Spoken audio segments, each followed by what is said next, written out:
Hello, friends. I'm so excited. We're here with Katie Fields. Darcy's going to introduce her in a minute. I am Michelle Hirschman with Creative Healing Membership. We're a hub of workshops and education on holistic healers of all modalities. We're excited to be here and to create community so that we can all talk about all these beautiful healing modalities that support us in being human and engage in our spirit. So Darcy, can you please introduce the lovely Katie? Absolutely, my pleasure. Hi, all. Darcy here, and honored to introduce Katie Fields to all of us. Katie is the creator of CounSouling, a psycho-spiritual model of human development that focuses on the dynamic between ego and soul. Inspired by internal family systems therapy and infused with psycho-spiritual assessments, including numerology, human design, and the Enneagram, CounSouling helps clients understand and reclaim their authentic selves. Katie earned her PhD in counselor education and supervision from the University of Florida and is licensed to practice psychotherapy in Florida, Colorado, and North Carolina. Katie resides in Gainesville, Florida, with her husband and two daughters, who help her explore and expand her counseling model firsthand every day. Isn't that so true with close relationships? Katie Yes. loves animals and has three office cats at her therapy practice in Gainesville, and a dog, bunnies, and chickens at her home. In addition to practicing psychotherapy, Katie also practices Reiki and provides numerology, human design, Enneagram, and akashic record readings. Katie is currently writing a book on the concepts involved in her model and plans to publish it this year, 2025, through Soul Purpose Publishing. So let's all be on the lookout for that. And I will now pass the conversation back over to Michelle. Yay. Oh my gosh, all these new modalities within your practice that people don't know about. I'm excited to hear more about this, Katie. Let's start with this book, though. Can you share a little bit about this book and when exactly is it going to launch? Well, it's been through several renditions. The book is all about the dynamic between ego and soul, and it is drawing out my dynamics of ego and soul. And so I rewrite it every time I become aware of, wait, my ego's writing, and that's not actually my truth or where I'm at. And I keep evolving as I write through it. So um, it's hard to say exactly when it's going to be published, but I feel like the track that I'm on right now is the purest it has been. So I'm very excited about that. It definitely takes a developmental lens. I'm writing about, it's so interesting because I've been collecting models my whole career and I didn't even realize it. So I am going back to like models like Maslow's hierarchy of needs and Eric Erickson's like psychosocial developmental stages, and I'm translating them through these models now that I'm aware of like ego development, relationship between ego and soul, and also like intuition. So as these unlock and I recreate given these other models that I realized I had in my back pocket. And I'm like, oh, wow, like I'm living in a whole new world and a whole new conceptualization. So it just is getting, I feel like, more and more refined. So it's a process that is like contributing to my growth tremendously. And I'm really excited. I wish I could like clear my whole schedule and just write, but then I would miss out on a lot of material. Like I find that I was telling my publisher that I blocked off 3 hours to write last Tuesday and like stood in front of the computer. It was like, I've got nothing. I've got nothing.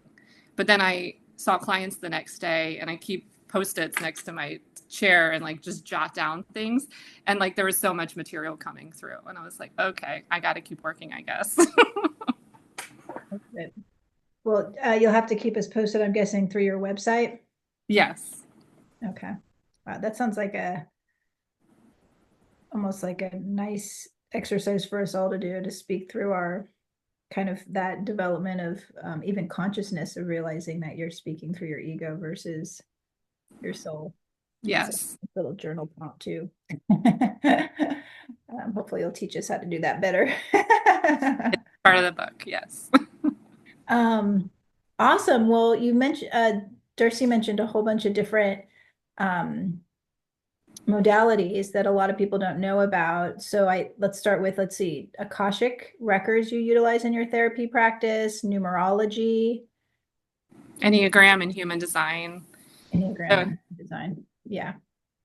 And why don't we start with just if someone comes in and, we're referring someone to you, how would you go about knowing which one of these would be useful for them? well, I use mostly all of them typically, except for Akashic Records. I feel like Akashic Records is very special. It's for people who want to go to that level, and not everybody does. Is not everybody's ready or open to that, and that's totally fine. And then with human design, some people don't know what time they were born, so we can't really use that as a modality. We don't have to.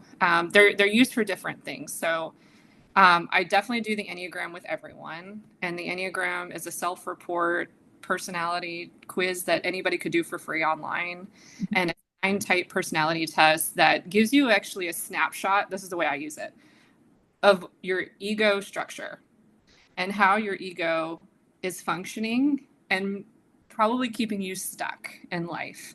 The fears that it holds on to and the limitations that it holds for you so that you don't get too out there and scared. Your ego gets scared of what might happen. So, like, my ego structure is a type 3. So I know when I'm an ego, when I get really excited about somebody reading off all of my accolades and that wants to uh, say, yeah, I did all this and I did that and I did this. And it's all to like impress people. Like, look at me, look how amazing I am. Don't you want to invest in me in some way or partner with me or use my services? That's ego. Soul is like, we have a story to tell and we can tell it to whoever is willing, wants to listen. And if if that story resonates with their soul, great. We'll move together somehow, some way. Um, Soul is very patient. Ego is like, I want it now. Like, did I impress you? Show me your reaction. So when I meet clients, I want to know like where's their ego at? Like what kind of behaviors might show up here in therapy or coaching, whatever I'm doing with them, that might get in our way. Because I'm a terrible client. And when I go and receive services, like my ego will hide all the dark stuff that it doesn't want anybody to know about. And like everything's fine. I'm wonderful. Look at how I applied everything you taught me last time. Wants to be like the good student. Um, and so in the Enneagram, we can get a snapshot of probably the dynamics that are happening with this person in this room right now with us, because the therapeutic relationship is another version of relationships for them. And inevitably, their ego is going to be recruiting me to repeat patterns for them so that it can keep doing what it's doing. Um, a lot of times when people take the Enneagram, they're like, oh, wow, I didn't realize that's what I was doing, or that I do something that other people don't do. You know, we assume other people might show up the way that we do. Mhm. So the Enneagram is always happening. And then if they like the Enneagram, I'll offer numerology. But I kind of do numerology for everybody even before I meet them because I always have access to their date of birth because that's part of the intake. And I'll like look at their life path and like, huh, this is kind of the theme or the trail you're walking along in life to learn your lessons. And so it just gives me like a little snapshot in that. But numerology then can unfold even more if they want it. So it's offering and knowing when to offer. Not everybody has to do everything. And then if they like numerology, we'll move on to human design. And human design, I use it to understand their intuition. Like this is how your intuition speaks to you. And to because I'm my goal when working with people is to help them be more soul led than ego led. And that's what I'm doing with myself as well. And therapy. So in order to do that, we'd have to know what your ego is doing and how your soul speaks to you. So that's how I kind of use them together. And then the Akashic Records is a whole nother soul story that people may be curious about, but I look for cues from them. What I'm wondering if you have a story for each component that you're integrating, like what brought you to human design that you thought could be useful Was that like a journey in itself or? Well, Reiki opened up all this to me, and I didn't even choose Reiki. Reiki chose me. I one day in 2021 heard the word Reiki, and so I pursued that. I was like, what is that? I'm a very curious person. I researched it, and then I started learning Reiki and receiving Reiki, and then the rest kind of fell into place. Next, I learned the akashic records. That's what came to me. And then for my 40th birthday, I went on to Asheville, North Carolina, and I wasn't buying books, but I went to a shop that happened to have books, and like a numerology book basically like jumped off the shelf at me, and I didn't even know what numerology was. And I started learning numerology, and in between, a client had told me about human design, and she was really interested in human design. So we kind of learned together as she taught me what she was learning about her type, and then I was curious about learning more. Hmm. That was all through a Reiki session? Well, not one Reiki session. Reiki, just receiving Like, and opened it. practicing Reiki opened me up to, I guess, all of the being available myself, being in a place where I was aligned with receiving these resources. I love it. Well, and I was just talking to a therapist before our call. Um, and I'm talking to a lot more therapists that are wanting to find ways to integrate and get trained in some of these other modalities. What would you say to some of your colleagues and professionals out there that are wanting to start integrating these pieces into their practice? Like, what would be your recommendation? Well, I've always felt like whatever type of therapy or modality or theoretical orientation you attract has to be aligned with your own worldview and your own lived experience. So I supervise interns who are working to become licensed therapists, earning their hours to get credentialed, and I am encouraging them to like do their version of whatever modalities they're trying on, because they have to be in alignment. It can't be one person in the therapy room and a whole different human out in the world. It's like, how do you see the world? How do you understand change to happen? How do you understand relationships to function and work and be helpful and healthy and sustainable? So it's all about going within and knowing yourself. And the more you know yourself, then the more you can come out authentically. And then that's why there's no two therapists, even if we all went and did the same training and had the same number of years of experience, we would not come out in the same way because we're all different people, and I believe we're meant to do it uniquely. So I give myself permission now. I didn't used to. I thought I was going to have to like give up all of my credentials and say, okay, Katie, no more being a licensed person because you're threatening, that. I was scared. I was like, I'm going to get caught and because I'm doing something wrong, all ego fears. And I am actually part of groups online that are plenty of therapists are exploring all of this. And I did it's called Black Sheep Therapists. Tina in that group has created an accelerated program where she's supporting therapists who like want to do this ethically. And I really appreciate all that she's created. She's helping us like connect it to the modalities that we were trained in school, but also realize like, hey, there's not actually anything specific written in any of these state board laws that say you cannot do it this way. But we do need to make sure that we have a reason why we're doing it. We're not just like willy-nilly pulling things together. We want to be very intentional and also align with the client. So like I have clients who have a variety of belief systems, and I'm not trying to impose my belief system on them. I'm offering tools that can enhance their version of their belief system. For example, I just had a client that, because we were able to talk about this, I broached it by talking about the dynamics between ego and soul. And that's something that's pretty approachable for everybody. Like everybody considers, as far as I've met, considers herself to have a soul. And not very many people want to acknowledge their ego, but I hope I make it more approachable by saying we all have this and using tools like the Enneagram.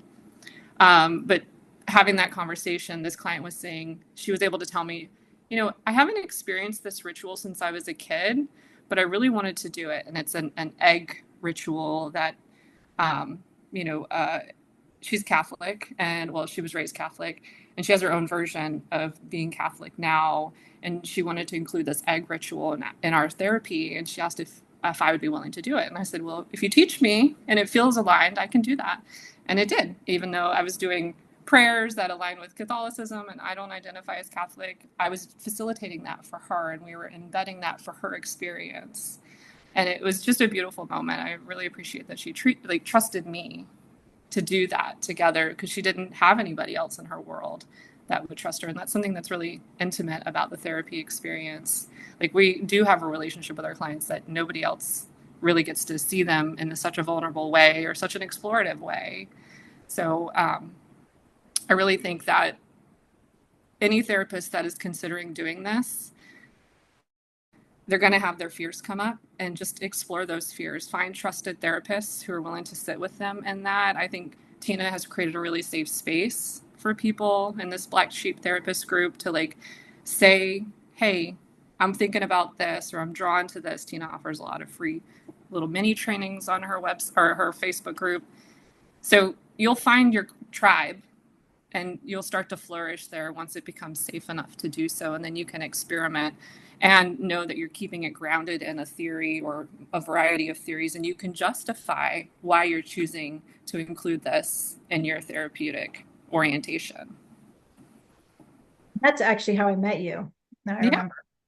It was through Tina. Yeah.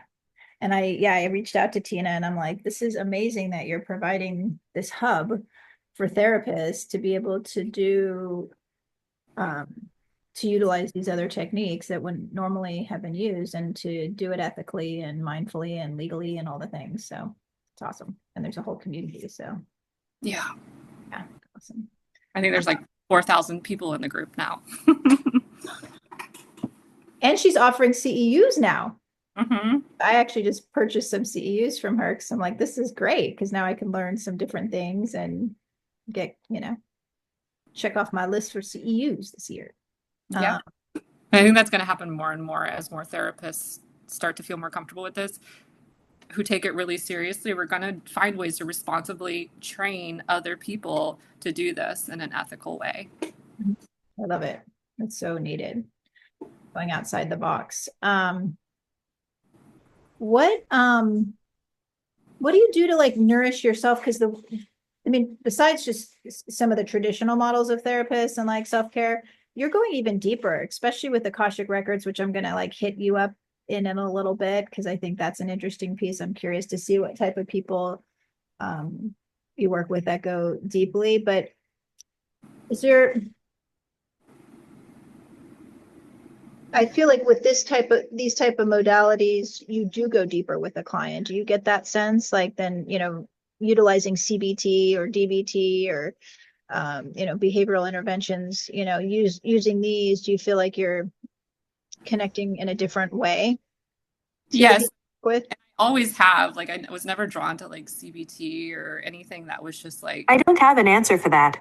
Is there something else I can help with? Issues? Are we here? Are you guys, we all here? I'm here. Did you hear that? Yeah. Oh my God. Theory coming online. Don't say the word. They clearly don't have the answers for us. See, ChatGPT and all these people, they don't know what the heck they're doing. But Katie can give us answers today. Oh My God. yes, I do feel like we're going deeper. I've always wanted therapy to be very meaningful. Like, I just have always trusted that it's such an intimate space. How often do people in their day-to-day lives really sit down with somebody and give their undivided attention to them and make it all about that person? Like, it's such a unique experience to have.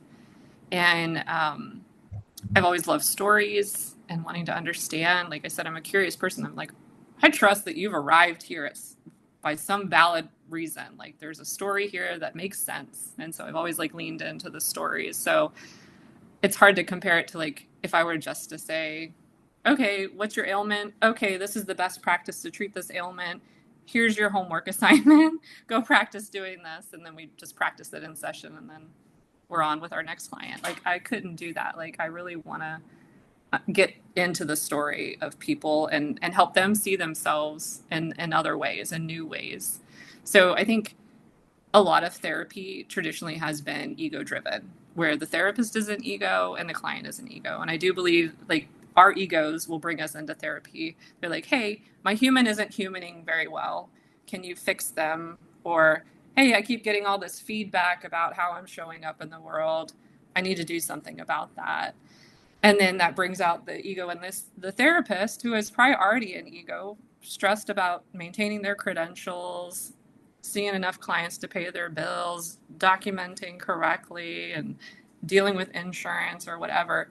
So that ego attracts ego and soul attracts soul. So the ego of the client attracts the ego of the therapist. Like, hey, can you help me? And the therapist is like, yes, I can help you. I know all the right things to do. Let me just show you my bag of tricks. And then if the client responds well, ego is pleased. Look what I did.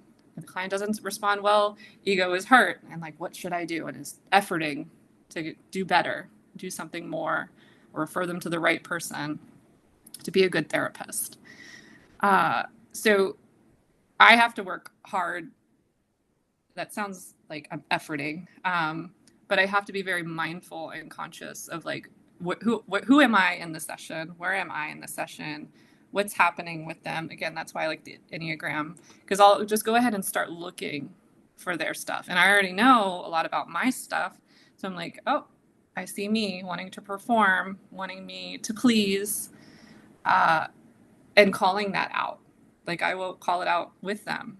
I will talk about my own ego showing up to make it safe for them, but also to be transparent and accountable with myself. And I do think we go deep, but also like expansive. And I find it to be very empowering for clients that they are able to be the captain. I call it being the captain of your own ship. Like, you don't need me. I am here to reflect things for you. I'm here to show you different resources and ways to look at things, but you get to call all the shots here. Like, you're the driver. Where do you want to go? I don't like to have detailed treatment plans where I know all the answers and I know what's best for you.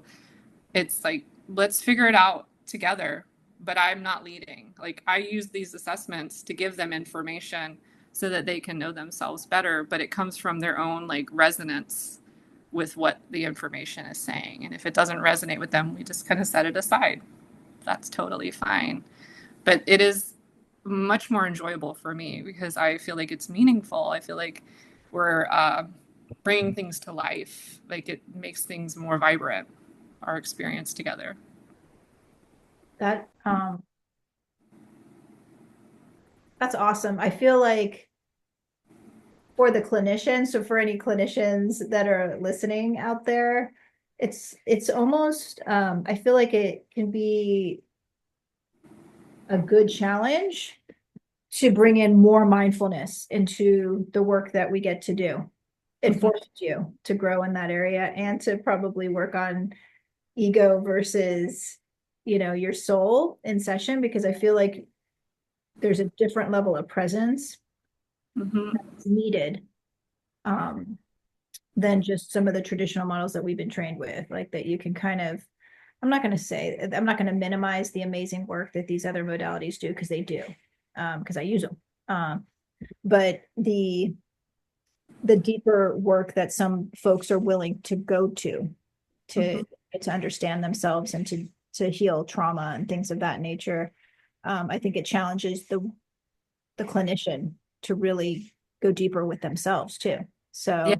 it takes a specific type of person to be able to do this kind of work. I don't think all therapists can. I mean, I think we can if we want to, but there'd have to be a real desire to do some deeper level work. So I have a lot of respect for you. So I appreciate you. I just want to honor that in speaking to you, because that just speaks to a lot of who you are and the offerings. So I appreciate you. Thank you for doing the work that you do. Darcy, I'm going to pause for a second. Darcy, is there any questions you want to ask yet?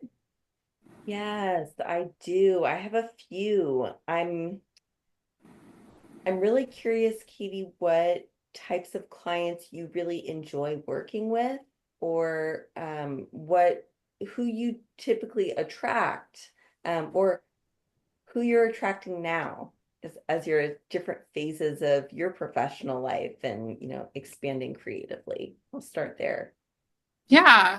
And it is interesting to for me to pay attention to who I attract because it has changed over time.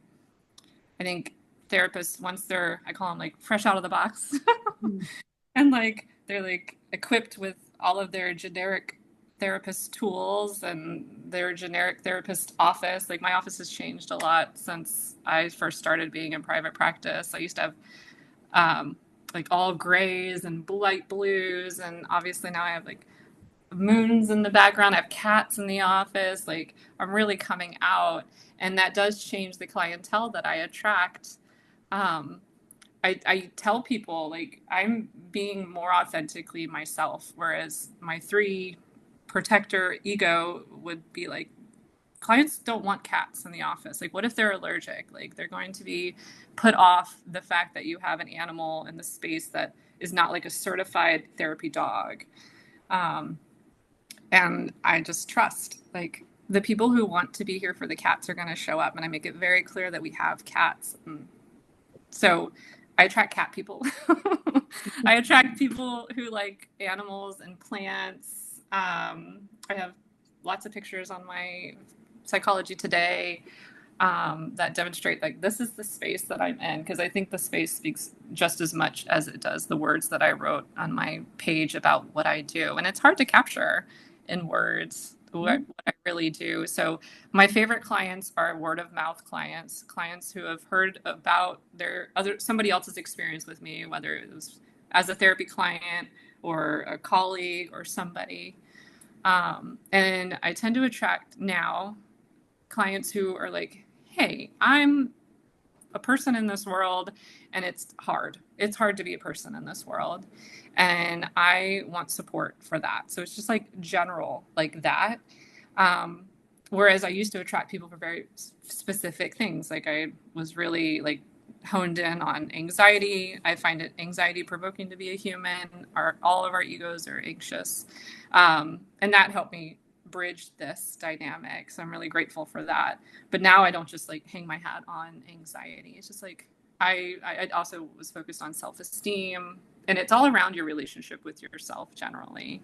I've focused on infidelity for a long time. I felt like that was a great window and avenue into people's relationship with themselves and how it was spilling out on their relationship with their partner.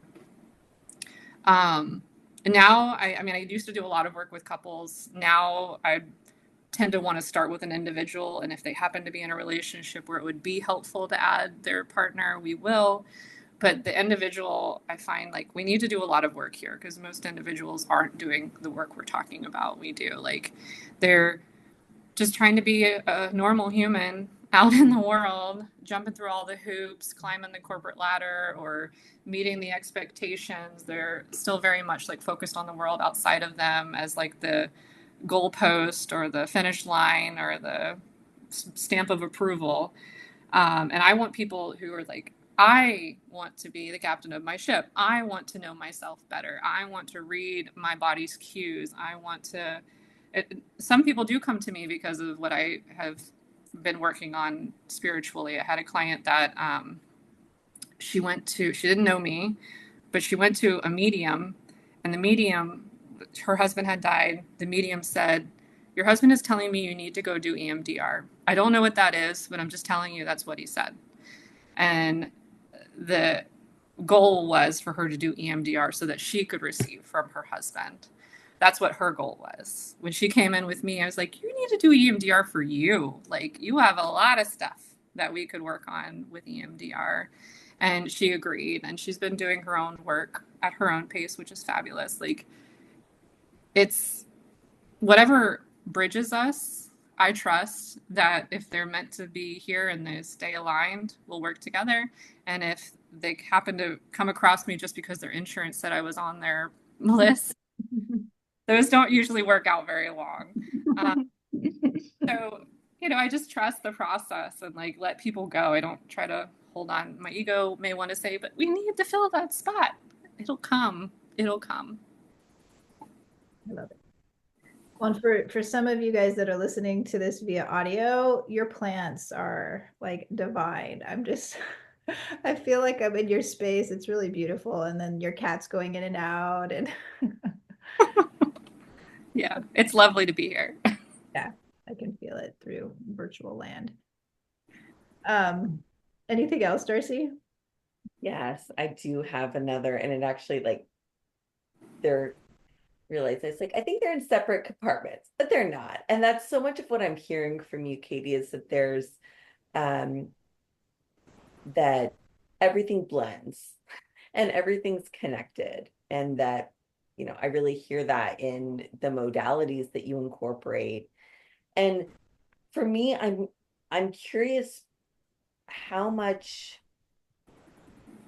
intentional development you've practiced, or how much you've committed to developing your intuition, your soul.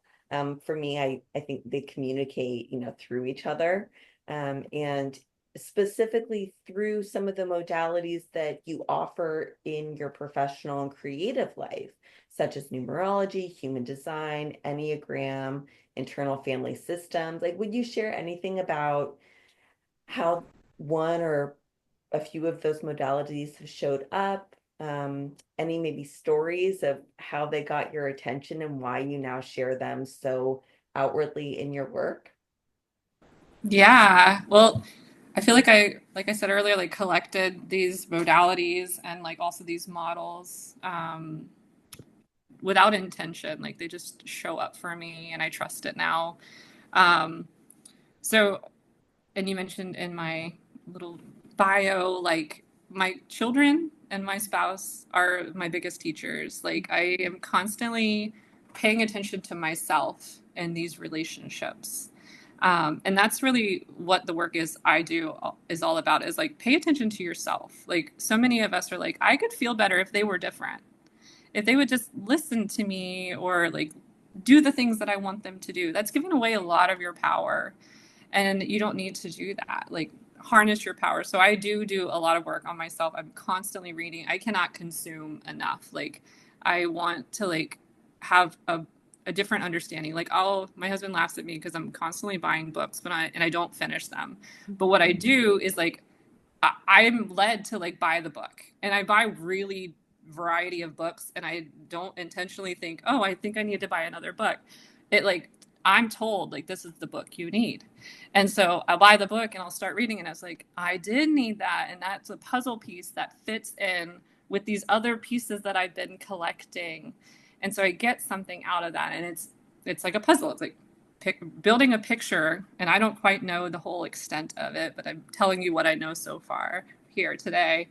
And it is so fun. It has made life a lot more enjoyable, that I'm not just here working to then one day retire and then go off into the sunset. As lovely as that sounds, like I need more. I require more in my day-to-day experience.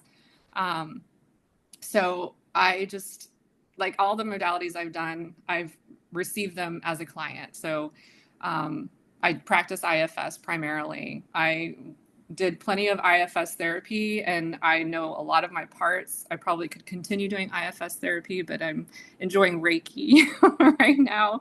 And it's like I dabble in different avenues. So IFS helped me learn about the parts that I have. And I'm a very visual person. My parts come to life inside of me. Like I have a Maleficent that is like, she's triggered by my children when they don't do what they're supposed to do. And the work I've done with her is that she is a child in a Maleficent costume. And that she gets to play with my kids when she's in the costume and can be more carefree. But she is like the big, scary Maleficent when the kids aren't listening and she's really tired and depleted and I haven't attended to my needs. And so it's so helpful to see that and to see myself come to life with that. EMDR, I did that before anything else. And that was in 2016. And that's when I started looking at my Enneagram type, because I learned Enneagram around the same time. And how my Enneagram was compensating, my type 3 personality was compensating for me feeling not good enough worthless, and working out all of these relationship dynamics to feel like I was good enough to be receiving whatever attention I was receiving or accolades I was receiving. I really thought that I didn't deserve to have a PhD, that like somehow I'd tricked everybody into giving me one. Like, and it's just things that I was giving away my power. So a lot of the work that I do now is recognizing energy drains, and I'm also interested in like Caroline Miss's work and medical intuition.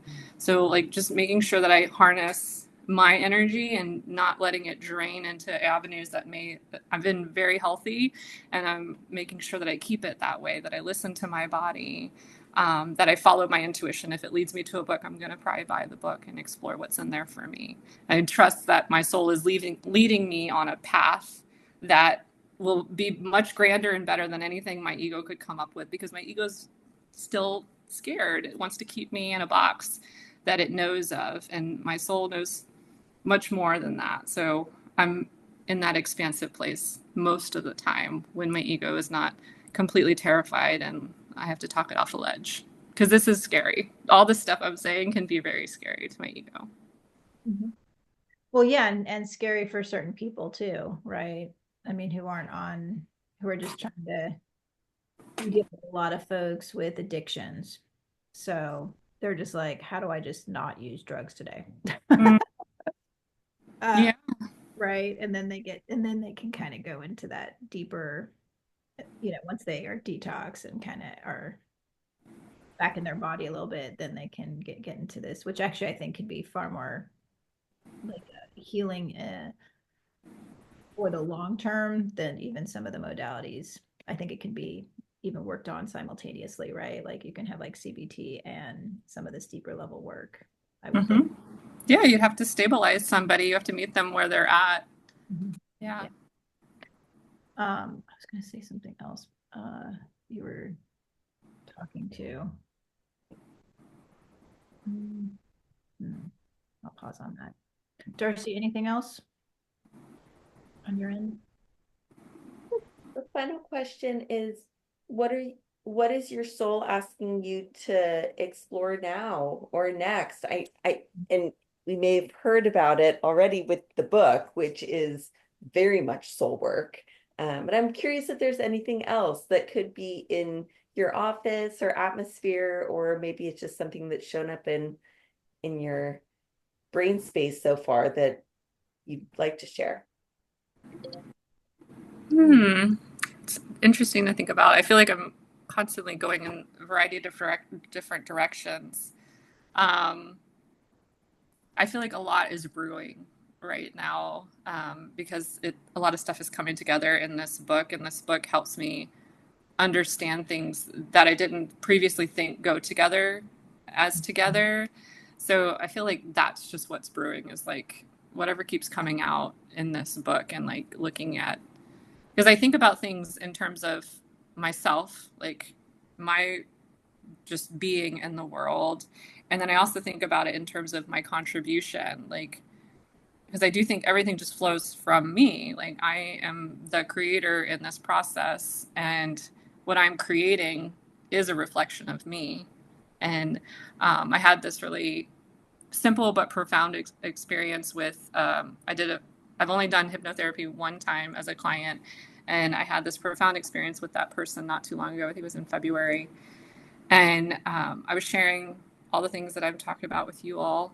Um, and I happened to say, I want to help people heal better. Like, I want to be a better healer. And he said, why on earth would you want to heal anybody else? And I went like, this is not about other people. Like, this is about me, because I am the conduit that this is all flowing from. And it's like resounded in my mind and my experience since he said those words. Like, why would I want to heal anybody else? Just focus on me and being a clearer channel and a more honed tuning fork, do my work, and everything else will resonate with that and fall into place. So that's where I've had to keep bringing my energy back to, is the work that I'm doing with myself and letting that play out. Then I think that goes back to my book, like really wanting to fine tune it where it is my soul speaking through these words as much as possible. And ego is definitely going to be in there. And I'm not trying to get rid of people's ego. I'm not trying to get rid of my own ego. I am trying to be soul led and support their cohesive symbiotic relationship. Um, but I do like can see, yeah, this is my ego wants to speak to this topic and wants to show up here and do these things. And I can let it, like I can witness it, and I want it to see me witnessing it safely. Like it can feel safe with me in soul. Amazing. Thank you so much for that. I really hear you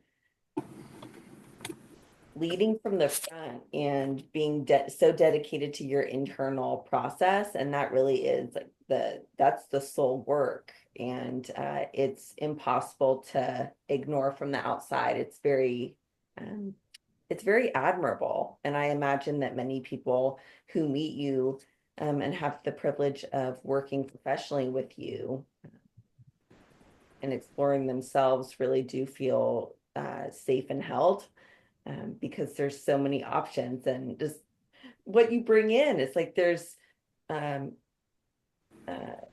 all bets are off. It's like anything goes, right? If it's aligned with what the soul's going to benefit from and what everyday life is asking to anybody to look at. So thank you so much for opening up the conversation about different ways of accessing what matters, and the cross-pollination of different techniques and modalities and perspectives is also really fun.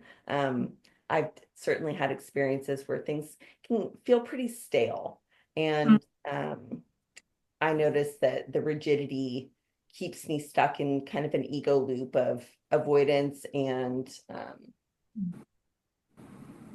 I don't know, I annoy myself. There's this cycle. And so with the soul, it's like I can breathe deeper. And sometimes that can be a little bit more challenging at first, but ultimately it's so much more rewarding. So I'm excited for your book. I will definitely be getting a copy. And I relate to you with getting books and not finishing them fully, but I think yours is one I would read cover to cover pretty fast. So thank you so much. Thank you. Where can people find you, learn more about you, get updated on your book that's coming out soon? Yeah, I have a website that is CounSouling.com. So CounSouling.com. And I love that word. That word came to me and has just resonated with me. I'm in the process of getting it trademarked, even though I didn't want to. I was like, I don't want that. Like, I don't want to own a word. But in consulting with others, it's like, if you don't own it, somebody else could and then use it so that you can't use it. And it means so much to me to call it that. Like I don't even know if I would be able to call it anything else other than counseling, because that is what it is. So that's the reason why I did that. And it's just, I'm so excited about coming out. Like in numerology, this is a 3-year for me. And a 3 means like you are coming out, like you are showing people who you are and expressing yourself. The 3 is the book writer number, and I didn't even like plan it that way. But if you look back in your numerology and your timeline, you can see how things align, which is why I love numerology so much. And all the things do align. It's like what I was thinking when Darcy was sharing. It's you could just do Reiki and you could just receive Reiki, but that is like, I feel like it's an energy cleanse and it's a dose of life force energy. But if you're not knowing about the decisions you're making and the choices you're making in your life, you're just gonna keep going and like bathing in that and then coming back out and getting dirty again. Like it's the work that I do really helps people like understand, oh, that's what's influencing me, or that's how I can better listen to my intuition, or that's my ego showing up, so that they, like I said, become the captains of their ship, meaning they're steering themselves and they're making very conscious choices, because that's the way I understand we create is the choices that we're making and the actions that we take, whether it be words, gestures, actually making things. Like we make an imprint with all of that with our being all the time, and most of us are unaware of it. And if we can hone this vehicle that we're in and keep it running very smoothly and cleanly, and then be very intentional about how we drive it in the world so it doesn't get banged up and, run out of gas and those kinds of things, like we will have a much more pleasurable experience in this life. Thank you so much for taking the time to tell us what you do and just get to know you and all the work. I appreciate you again.